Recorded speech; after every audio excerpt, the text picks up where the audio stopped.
Assalamualaikum warahmatullahi wabarakatuh. Perkenalkan, nama saya Nadelia Sari dengan NIM D0222349. Di sini saya sebagai moderator sekaligus pemateri pertama. Adapun materi yang kami bawakan yaitu implementasi algoritma branch and bound pada traveling salesman problem. Adapun teman kelompok saya yaitu Muhammad Yasir, Nadelia Sari, saya sendiri, dan Zulkifli.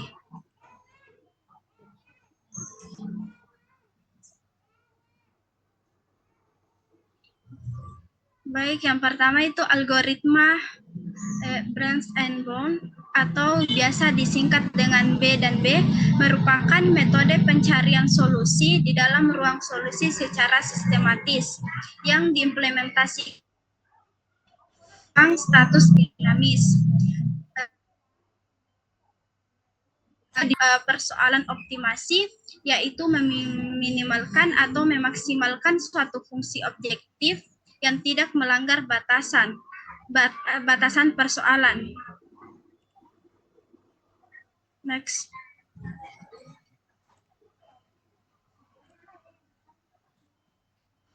Selanjutnya yaitu TSP atau Traveling Salesman Problem, yaitu masalah optimasi di mana seseorang salesman harus mengunjungi sejumlah kota masing-masing sekali dan kembali ke kota awal dengan biaya perjalanan minimum.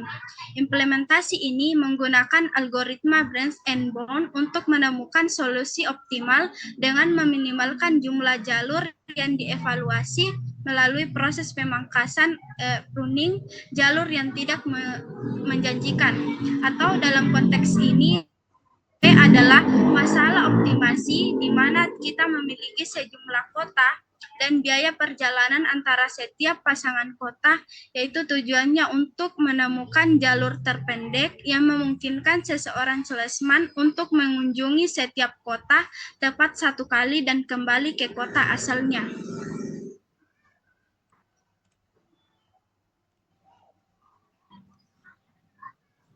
Baik, selanjutnya yaitu implementasi algoritma BNB pada traveling salesman problem.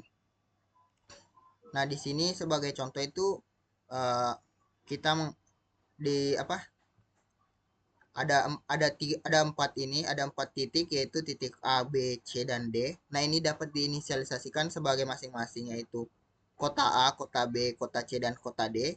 Nah, di mana dari masing-masing kota tersebut memiliki biaya yang harus ditanggung jika ingin mengunjungi kota tersebut. Misalkan di sini jika kita dari kota A ingin ke kota B, biaya yang dibutuhkan yaitu sebesar 10.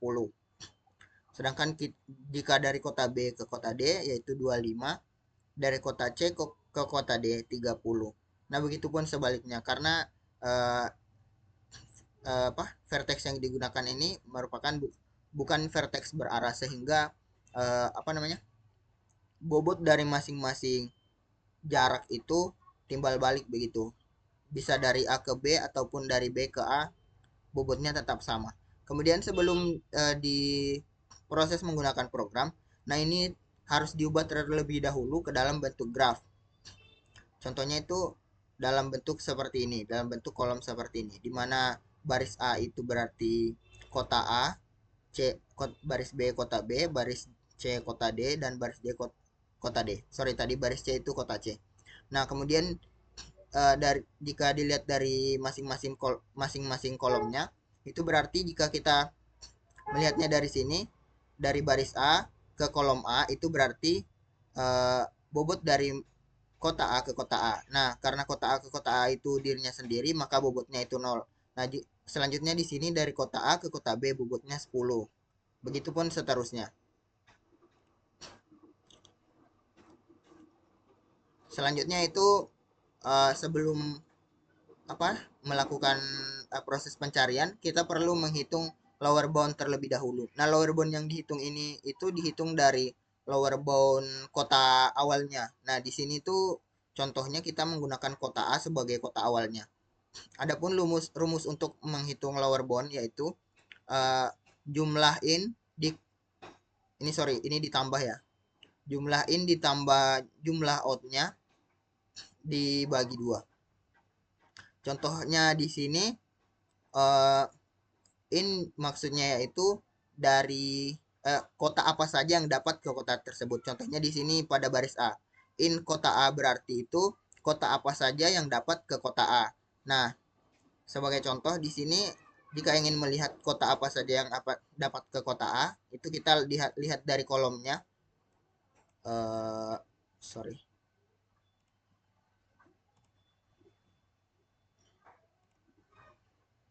Kenapa nggak bisa? Itu dilihat dari kolomnya. Misalkan di kolom A di sini itu ada 3 kota yang dapat ke kota A, yaitu kota B, kota C, dan kota D. Nah, dari 3 kota ini dilihat bobot paling minimumnya itu yang mana. Ya, didapat yaitu dari kota B sebesar 10. Makanya nilai in-nya di sini itu 10. Kemudian out-nya. Out-nya itu berarti dari kota A dapat ke kota mana saja. Nah, itu dilihat dari barisnya. Baris A di sini dilihat juga itu ada 3 kota yang dapat dikunjungi oleh kota A, yaitu kota B, kota C, dan kota D. Kemudian kita ambil nilai paling minimumnya lagi, yaitu 10. Nah, begitupun dari kota B sampai kota D.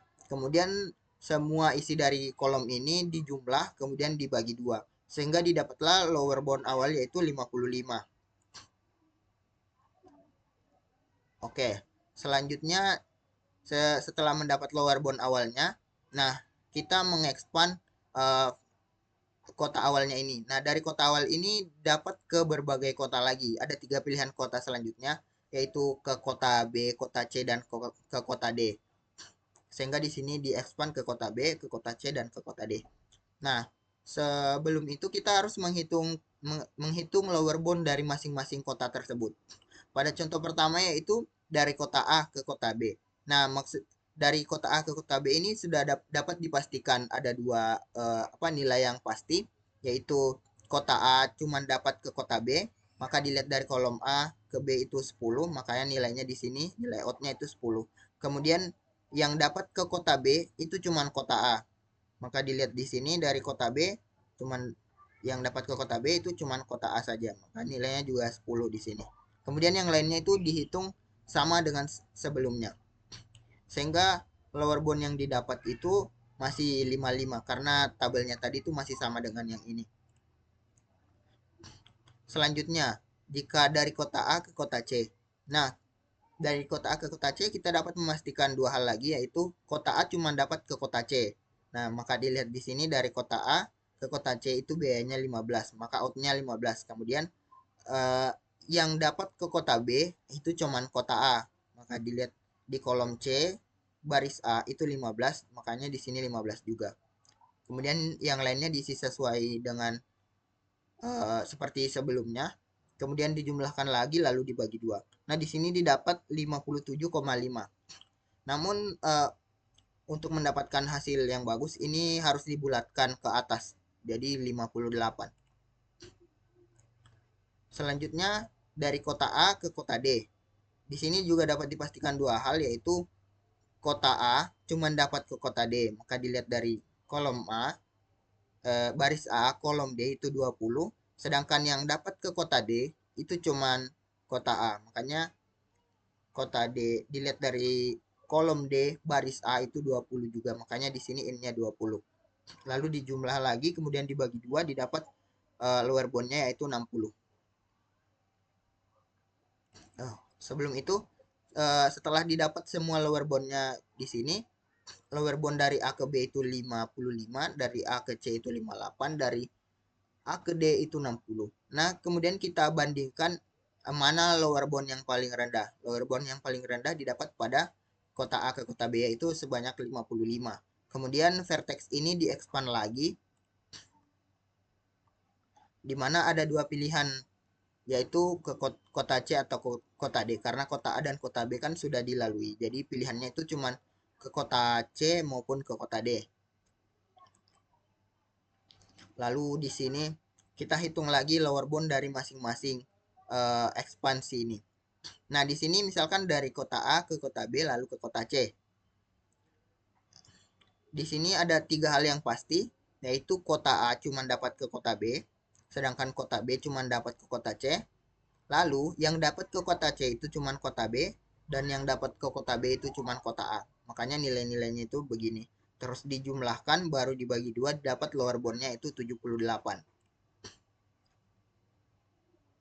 Kemudian setelah itu dihitung lagi lower bound dari A ke B, kemudian ke D yaitu 65. Nah, dari 4 vertex yang belum di-expand ini, mulai dari vertex yang ini, dan ini, itu dilihat lagi mana yang paling kecil. Nah, didapat yang paling kecil yaitu C, maka C nanti itu akan di-expand lagi. Kemudian, contohnya itu di sini, tadi itu baru sampai sini ya. Terus, dari C ini di-expand ke dua arah, yaitu ke B dan ke D, didapat lower boundnya 80, dan di sini juga didapat lower boundnya 65 yang ke D. Nah, kemudian ini dari sini, dan sini dibandingkan lower bound yang paling rendah itu yang mana? Lower bound yang paling rendah itu didapat di kota D. Makanya di sini juga di-expand kedua arah, yaitu ke B dan ke C, sehingga didapat lower bound dari, jika kita dari A ke D ke B itu 70, dari A ke D ke C itu 73. Nah, kemudian dari 6 vertex yang belum di-expand ini, dilihat lagi yang mana yang paling rendah lower boundnya. Didapat itu ada 2 lower bound paling rendah, yaitu ini dari A B ke D sama dari A C ke D. Kemudian 2 vertex ini di-expand lagi. Karena kita misalkan di sini kita sudah dari A kemudian ke B lalu ke D. Pilihannya itu cuma satu lagi yaitu ke C. Makanya di sini di-expand ke C. Kemudian dihitung lagi lower boundnya itu 83. Kemudian di sini juga dihitung lower boundnya jika dari A ke C ke D. Kemudian di-expand satu kali yaitu cuman ke B saja. Dihitung lagi lower boundnya itu 80. Nah, kemudian setelah itu, setelah menghitung lower bound ini, kita bandingkan lagi dengan vertex-vertex yang lain yang masih aktif. Contohnya itu di sini, di sini, di sini, di sini, dan di sini. Karena 80 ini masih bukan yang paling rendah sebelumnya, di sini masih ada yang paling rendah yaitu 70, 73, dan 78. Kemudian itu semua di-expand sehingga didapatlah hasil seperti berikut. Nah, lalu dibandingkan semuanya karena tidak ada lagi vertex yang dapat dituju, kemudian ini dibandingkan semuanya. Yang paling rendah itu merupakan solusinya, yang dimana yaitu dari kota A ke C ke D kemudian ke E. Didapat paling rendah yaitu 80, sehingga didapat solusi yaitu dari kota A ke kota C, kemudian dari kota C ke kota D, lalu D ke B, kemudian B ke A dengan bobot minimum yaitu 80. Adapun implementasi kodenya yaitu seperti berikut. Di sini kami buat dalam menggunakan bahasa pemrograman Java. Contohnya itu seperti ini.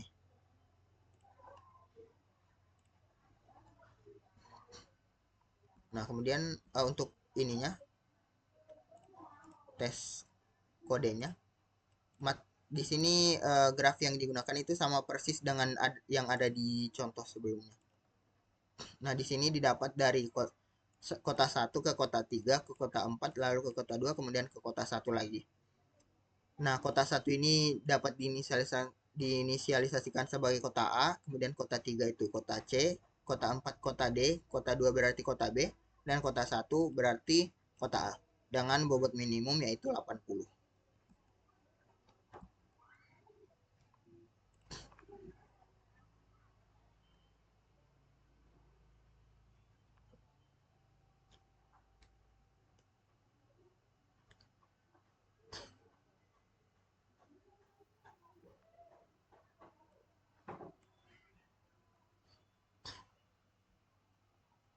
Oke, baik. Materi selanjutnya adalah time complexity. Setelah melalui beberapa kali testing, didapatkan hasil sebagai berikut. Nah, jika n vertexnya sama dengan 10, maka waktu yang didapatkan sama dengan 0,1. Jika waktunya sama dengan 20, maka waktu yang didapatkan sama dengan 0,1. Nah, seiring bertambahnya n vertex ini, maka kompleksitas waktu yang didapatkan juga akan semakin meningkat. seperti dari 10, and vertexnya dari 10 sampai dengan 100 tadi. Misalnya dari 10 sampai dengan 30, and vertexnya waktu yang didapatkan itu rata 0,1 second. Kemudian 40 sampai 60 itu 0,2. Bertambah lagi 70 sampai dengan 100 itu 0,3. Selanjutnya. Nah, berdasarkan dari teks yang telah kami lakukan, maka time complexity yang dari algoritma branch and bound pada traveling salesman problem adalah ON atau linear karena waktu yang dihasilkan terus meningkat seiring dengan bertambah banyaknya vertex. Lanjut. Kemudian masuk di space complexity. Nah, kompleksitas ruang dari algoritma branch and bound dalam penyelesaian traveling salesman problem adalah ON yang berarti linear. Nah, kompleksitas ini mencapai ON karena bergantung pada jumlah vertex dalam masalah tersebut.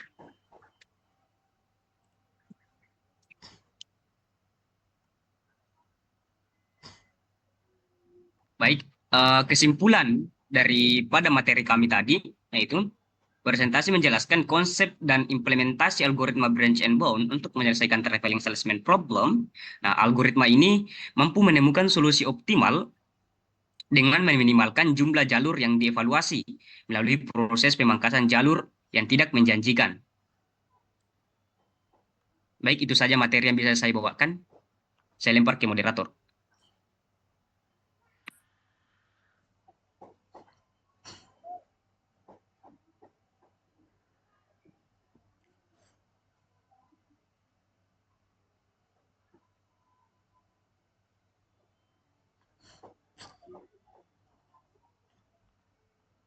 Baiklah, sekian presentasi dari kami. Lebih kurangnya mohon dimaafkan. Assalamualaikum warahmatullahi wabarakatuh.